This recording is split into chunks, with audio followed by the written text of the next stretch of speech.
Did you know there's a bunch of different ways that abandonment can rear its ugly head in our adult life? Let's have a look at these different ways in today's video.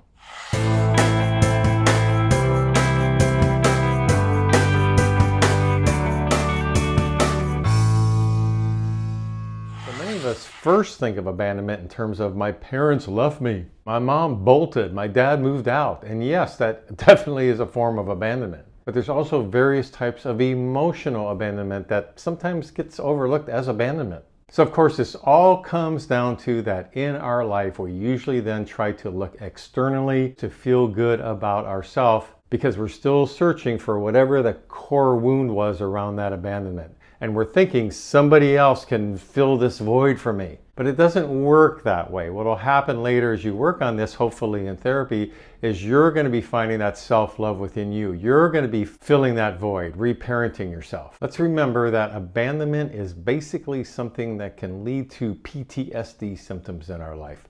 Depending on how we were abandoned, what form it took, we may be dealing with fight or flight later in our life. Always waiting for doom. Perhaps never really feeling settled in our own skin, of course. Because after all, there's something wrong with me. I was abandoned. So first off, we'll just say abandonment trauma can lead you feeling so hopeless and in a state of despair your entire life if you don't deal with it. There's the emotional side of this suffering, which of course is the hopelessness. There's the long-lasting depression, perhaps, a feeling of loneliness. And of course, I'm not good enough. The abandonment happened because there's something wrong with me versus no, maybe you're just surrounded by toxic people in your life who didn't know how to handle their lives. So nothing too pretty here. Codependency, intimacy issues, trust issues, anger at your mate if you're projecting onto them, a trigger from the original abandonment. But I think people are also sort of unaware of all the physical manifestations it can take. Meaning ongoing stomach problems, some sort of pain you have in your shoulder or in your back or somewhere for years. Nervous energy, always feeling in performance mode. And then there's another part, which is how we relate to other people, whether it's friendships or a significant romantic relationship in our life. So in addition to our parents bolting, which I think most people think about, but also just people dying in our life, someone you really cared for. This can happen at any age, really. We're angry that they left us, and then we feel abandoned because of the lack of control. You know, especially when you're young and you're feeling really close to somebody and you're just imagining they're going to be there the rest of your life. I mean, if you're 10 or 12 or 15 or 18, you may think that they're always going to be around. Well, there's a good chance not. Or even being lied to, of course, if it's a significant lie, can cause abandonment issues. So, for example, let's say your grandfather's dying, he has some sort of terminal disease, you're 15, you know something's wrong, but nobody's talking about it. They don't want to tell you because you're just a kid after all. And you can sense there's something off. Well then, let's say it's a quick form of cancer, your grandfather passes in a relatively quick period of time. You didn't even get the chance to say goodbye, and later you find out that everybody knew. They just didn't want to tell you. You couldn't handle the truth. But actually what's harder to handle is the fact that they lied to you. You would have been better off knowing, working through your feelings, having a chance to say goodbye. So now because you were handled that way, not told the truth, as you get older, you may be looking for potential lies from anybody. Are you telling me the truth? You may say to your boyfriend or girlfriend. Causing intimacy issues because you're always thinking they're lying to you. And so then depending on how you were raised, also there may be abandonment issues popping up based on, let's say you were neglected.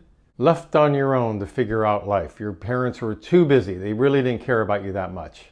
That makes a kid feel abandoned. Because what that means is there is a lack of attention, a lack of love, a lack of affection, a lack of tending to the child, sometimes just with daily life skills. And then there can be abandonment issues around being invalidated. Now, neglect ties into this, but invalidation is its own monster in a way. Because you may have parents who tended to you, they didn't really neglect you.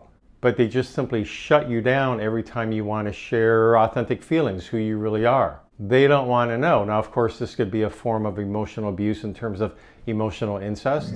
But of course, any form of abuse can apply depending on what's going on behind closed doors in your household growing up. If there is serious abuse happening behind closed doors growing up, then not only do you have the abuse to deal with, but if the abuse was from your father, you're wondering, why didn't your mom step in? You know she knew. She was too much of a coward to step in. Or your siblings even.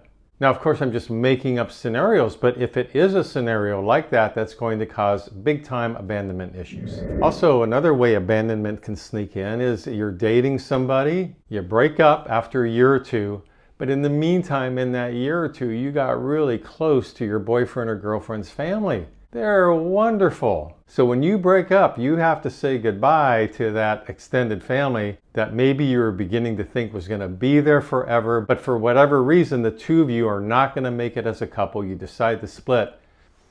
There's a lot of loss there in saying goodbye to that extended family. And of course, abandonment can slide into then a parent who has lost their husband or wife, or they've divorced and now they're dating someone new. You may feel very betrayed and abandoned if this new person in your life who you're starting to like, well, they leave. So side note is that's why it's important for parents maybe who are dating or seeing somebody else to really think twice about when you introduce him or her to your children.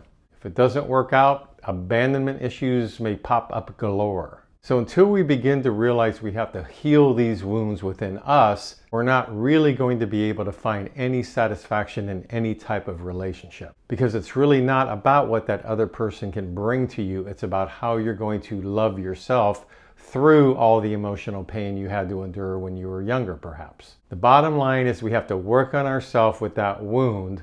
And until we begin to heal that, if we're still looking externally, we're going to be disappointed time and time again. There's no easy answers. Unfortunately, we have to do the inner work, feel the loss and the grief, and then we move on with our life. And now we're really open and ready to begin a second chapter. Love to hear any thoughts or comments you may have about this video.